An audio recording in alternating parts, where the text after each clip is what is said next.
अस्सलामुअलैकुम। भूख एक नेमत है, लेकिन बार बार भूख लग जाना और फिर बार बार खाने की जरूरत पेश आ जानी, ये फिर ज़हमत बन जाती है और बीमारियों का और बिस्यार खोरी का बायस बनती है। इसकी वजूहात क्या हैं कि आपको इंसुलिन रेजिस्टेंस है, आपको शुगर होने वाली है या हो चुकी है। दूसरा ये है कि आप खाना ऐसा खाते हो जो जूद हजम बहुत है। तीसरा ऐसे कि आप उसमें वो चीज़ मिस कर देते हो जो आपकी भूख खत्म करने वाले हार्मोन को एक्टिव करती है। यही तीन रीज़न है। आज इसी के ऊपर बात करेंगे और अपने बजट के मुताबिक सेहतमंद रहते हुए इस बार बार भूख लगने की और स्नैकिंग करने की आदत से कैसे जान छुड़ा सकते हैं। जो हम खाने खाते हैं इसके अंदर 4-5 अक़साम के मुख्तलिफ कंपाउंड होते हैं। कुछ ऐसे कंपाउंड हैं कि जो ज़रा देर से हजम होते हैं, जैसे कि protein. As compare to glucose ये थोड़ा सा ज़्यादा टाइम लेते हैं। रीज़न ये है कि इसका जो स्ट्रक्चर है amino acid complex molecular structure है, क्योंकि इसकी बहुत सारी ब्रांचेज होती हैं। तो जब इसके ऊपर एंजाइम अटैक करता है तो उसको बहुत ज़्यादा डिफ़िकल्टी होती है इसको ब्रेक डाउन करने के लिए। प्लांट बेस्ड प्रोटीन ये ज़्यादा टाइम लेती है। फिर ऐसे हैं जो बहुत स्लो हजम होते हैं, जैसे कि घी, तेल, जैसे लिपिड्स कहते हैं हम। तो ये सबसे स्लो डाइजेस्ट होते हैं। फैट्स कन्वर्ट होता है सिंपल फैटी एसिड में जब भी इसकी डाइजेशन होती है।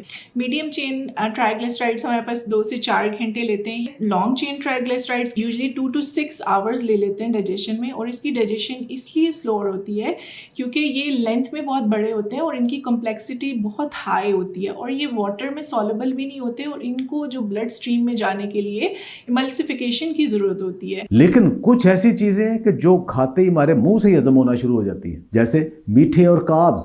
और कार्बोहाइड्रेट हमारा मेजर पोर्शन होता है यूजुअली फूड का। सिंपल कार्बोहाइड्रेट्स की जिन्हें हम शुगर्स भी कहते हैं, वो जैसे ही हम लेते हैं उसकी डाइजेशन स्टार्ट हो जाती है हमारे माउथ से। उसकी रीज़न ये है कि हमारे माउथ में होता है एक एंजाइम दैट इज़ एमाइलेज और वो कन्वर्ट करता है सिंपल कार्ब्स को शुगर में।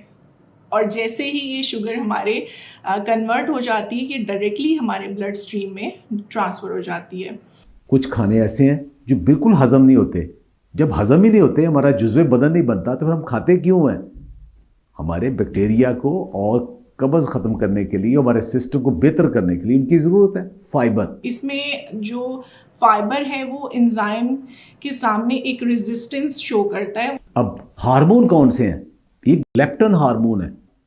हमारे मैदे के अंदर जब तेल बनता है खाने से, या हमारे खाने के अंदर तेल, चर्बी, घी होता है, तो वो उसको महसूस करता है और ये कहता है कि बस अब और ना खाओ। लेकिन अगर आप ज़्यादा ही डरे हुए हैं और खानों में बिल्कुल भी फैट, घी, तेल नहीं डालते, तो फिर आप ज़्यादा खा लेते हो क्योंकि वो हार्मोन एक्टिव नहीं होता।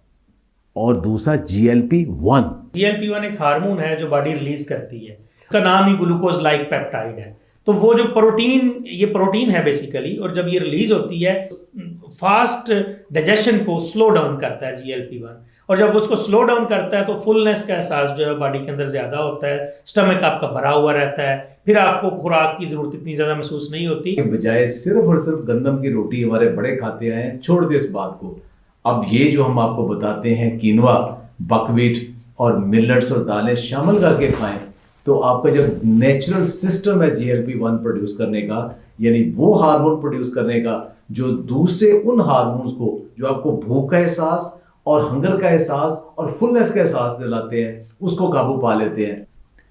अब गलती हम क्या करते हैं? हम आम तौर पे हमारे खाने के अंदर कार्ब्स बहुत ज़्यादा होते हैं जो कि बहुत जल्दी हजम होते हैं। जैसे नाश्ते में हम स्लाइस खाते हैं, रोटी खाते हैं, या डबल रोटी खाते हैं, या हम रस खाते हैं, केक रस खाते हैं, कोई बिस्किट भी खा लेते हैं, कुछ लोग खाली जूस ही पी लेते हैं। ये सारे कार्ब्स हैं। या सिर्फ रोटी रात के बचे हुए सालन के साथ खा लिया, ये सारे कार्ब्स हैं, बहुत जल्दी हजम हो जाते हैं। फिर दोपहर को हम फिर जब रोटियां ज़्यादा खाते हैं या चावल खाते हैं, वो भी कार्ब्स हैं, या पास्ता खाते हैं, वो भी कार्ब्स हैं।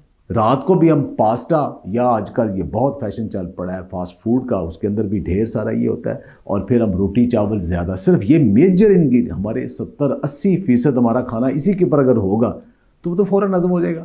या आपको जूस पीते हैं, वो तो तकरीबन 100% ही तकरीबन वो सॉल्युबल शुगर कार्ब है, वो फ़ौरन ब्लड शुगर में चला जाएगा।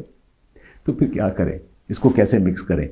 जो दूसरे दो ग्रुप हैं, एक तो खाने के अंदर अच्छा तेल होना चाहिए, जैसे देसी घी है, ऑलिव ऑयल है या सरसों का तेल है, कैनोला वाला, अगर ये शामिल हो गए या बादाम अखरोट, तो इनका जो तेल है वो GLP-1 को भी और लेप्टिन को भी ये ट्रिगर करेगा, फुलनेस का एहसास हो जाएगा। दूसरे नंबर पर फाइबर कौन सा है, जैसे पालक, गाजर, मूली, ये सलाद के पत्ते सारे, ये जब खाने के अंदर होंगे तो ये जो फाइबर है खुद तो डाइजेस्ट नहीं होता, लेकिन अगर खाना हमारा 1/3 या 1/4 हिस्सा इसके ऊपर मुश्तमिल होगा तो क्या होगा कि हमारा पेट भर जाएगा, फुल पेट हो जाएगा, भूख जल्दी ख़त्म हो जाएगी और देर तक भूख नहीं लगेगी। किनवा या होल ग्रेन दलिए जैसे जितने भी है, खा वो ओट का है या जौ का है, दलिए अगर वो हम शामिल करें, या अगर रोटी खानी है तो सादा रोटी की बजाय मल्टीग्रेन के ऊपर आ जाए तो इसके अंदर भी फाइबर बहुत है। और चिया साथ ऐड कर लें खाने के दौरान भी तो इनके अंदर भी बहुत ज़बरदस्त किस्म का फाइबर है जो कि आपको जल्दी भूख नहीं लगने देगा। फिर ये है कि प्रोटीन्स ऐड करें।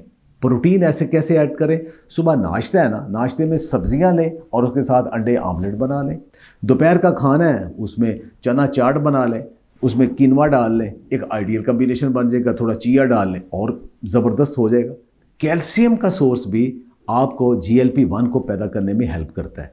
तो ये कैल्शियम कहाँ से आ जाएगा, जो आप सब्जियां ले रहे हो वो कैल्शियम का सोर्स है, जो दही दूध ले रहे हो कैल्शियम का सोर्स है।